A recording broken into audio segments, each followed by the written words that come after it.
सितंबर 11। हमारे प्रतिदिन की रोटी मिनिस्ट्रीज की ओर से आप सभी को नमस्कार। आज के हमारे संदेश का शीर्षक है कौन सा ज्ञान, शेरिडन वोयासी की ओर से। पवित्र शास्त्र का भाग याकूब की पत्री 3 अध्याय 13 से लेके 18 तक। तुम में ज्ञानवान और समझदार कौन है?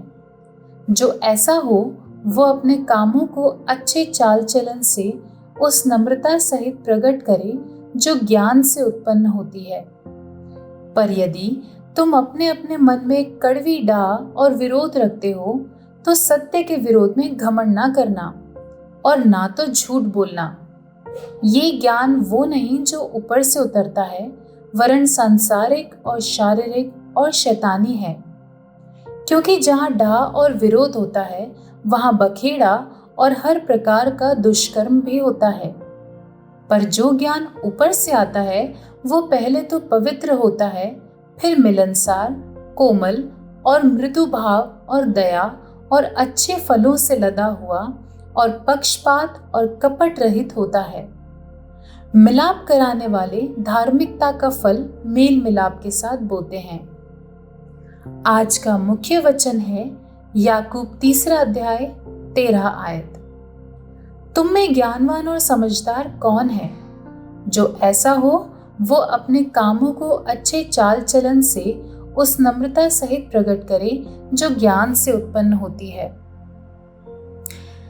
2018 के ईस्टर से ठीक पहले एक आतंकवादी ने बाजार में प्रवेश किया, 2 लोगों की हत्या कर दी और एक तीसरी महिला को बंधक बना लिया।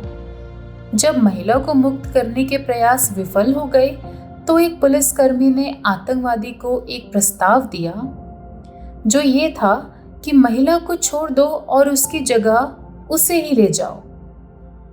ये प्रस्ताव चौंकाने वाला था क्योंकि ये लोकप्रिय ज्ञान के खिलाफ था।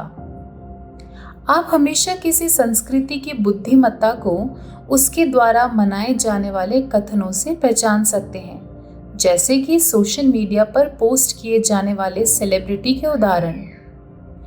एक लोकप्रिय उदाहरण में लिखा है, सबसे बड़ा साहसिक कार्य जो आप कर सकते हैं वो है अपने सपनों का जीवन जीना। एक और कहता है कि सबसे पहले खुद से प्यार करो और बाकी सब अपने आप हो जाएगा। एक तीसरा ये कहता है कि जो तुम्हें करना है वो अपने लिए करो। अगर पुलिस अधिकारी ने ऐसी सलाह मानी होती तो वो खुद को पहले रखता और भाग जाता। याकूब प्रेरित कहता है कि इस संसार में 2 प्रकार की बुद्धि है, एक सांसारिक और दूसरी स्वर्गीय। पहले वाले को स्वार्थी महत्वाकांक्षा और गड़बड़ी द्वारा चिन्हित किया गया है, जैसा याकूब 3 अध्याय 14 से 16 तक हम देखते हैं। तो दूसरे को नम्रता, अधीनता और मेल मिलाप के द्वारा चिन्हित किया गया है, जैसा कि हम पद 13, 17 से 18 तक भी हम देखते हैं। संसारिक ज्ञान स्वयं को सबसे पहले रखता है। स्वर्गीय ज्ञान दूसरों का पक्ष लेता है, जो विनम्र कार्यों के जीवन की ओर अगुवाई करता है। उस आतंकवादी ने पुलिस अधिकारी के उस प्रस्ताव को स्वीकार कर लिया और उस बंधक को स्वतंत्र करके पुलिसकर्मी को गोली मार दी। और उस ईस्टर पर संसार ने एक निर्दोष व्यक्ति को किसी दूसरे के लिए मरते हुए देखा। स्वर्गीय ज्ञान विनम्र कार्यों की ओर अगुवाई इसलिए करता है क्योंकि ये परमेश्वर को स्वयं से ऊपर रखता है। आज आप किस ज्ञान का अनुसरण कर रहे हैं? संसार कौन सा ज्ञान प्रदान करता है? आपके द्वारा प्रदान किए जाने वाली ज्ञान का सर्वोत्तम मूल्यांकन आप कैसे कर सकते हैं? हे सर्वज्ञानी परमेश्वर, कृपया मुझे उस प्रकार का ज्ञान प्रदान करें जो प्रेम में किए गए विनम्र कार्यों की ओर अगुवाई करे। आमीन।